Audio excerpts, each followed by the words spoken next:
My stock is about 1.5 inches longer than my final part.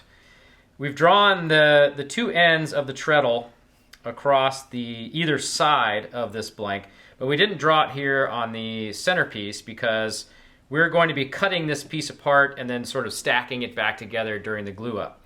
We do need to know where the back of the mortise starts, so we've drawn that in with a pencil. I didn't draw the other side because that's going to be determined by the actual width of the swing arm that we made. So we will be fitting that part against the swing arm after we get started here. The next thing we need to do is lay out the angle that's going to go through this treadle to connect it to the arm. And according to our plans, that's 25 degrees. So I've got that set here. And here is our start to our mortise. I'm going to mark this in with a pencil, and then I'm going to come back and set a bevel to this angle. Okay, that looks good. All right, now that we have this angle on our bevel, we can set these pieces aside, and we can lay out our first cut. And at this point, I'm going to go ahead and use a knife.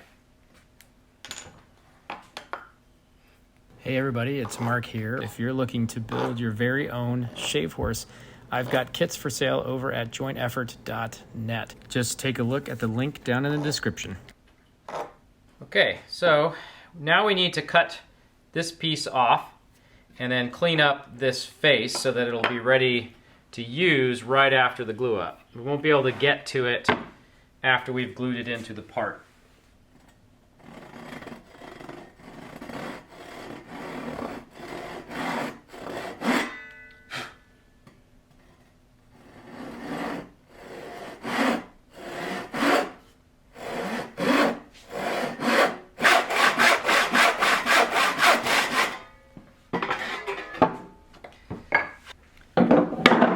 Alright, now we can go ahead and clean this up and bring it back to our knife line. I'm also going to give myself a knife line at the proper angle for this piece so I can clean it up at the same time.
Alright, now we need the swing arm.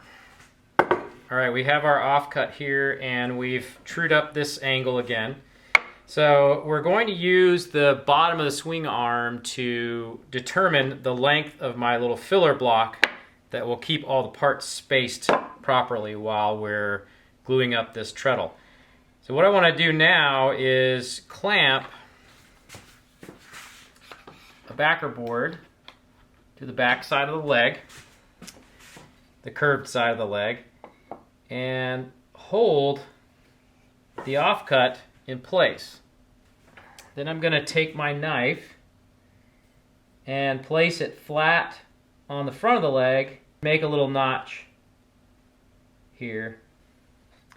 So now I have the location of the next cut that needs to be made, and I just need to transfer that mark all the way around. And since I used a knife, there it is, I can feel for it.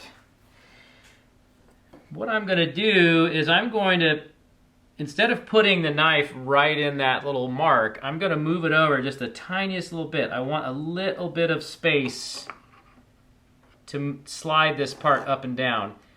If I make it a perfect fit, I'm going to have to pare the opening down a little bit. So I'm going to make it just a little bit oversized.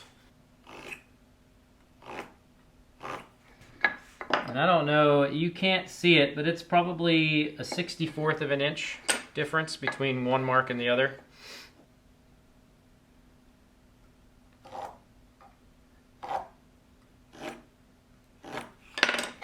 All right.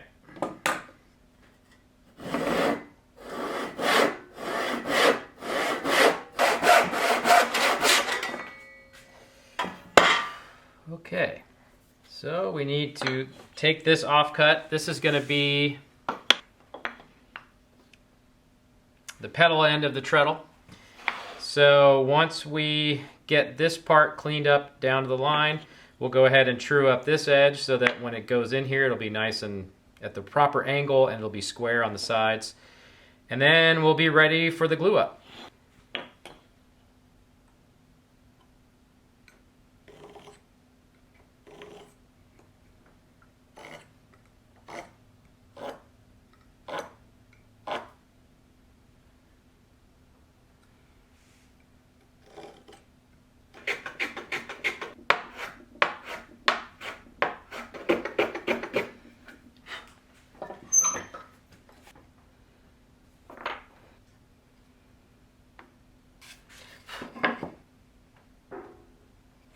Okay, we're just about ready to glue this up, but there's a few things I want to do before I get to that step. The leading edges here on these two parts are pretty sharp, so I will end up chamfering those parts at some point, and I might as well do it now when I can get to them really easily. I can do it now with a block plane, or I can do it later with a chisel.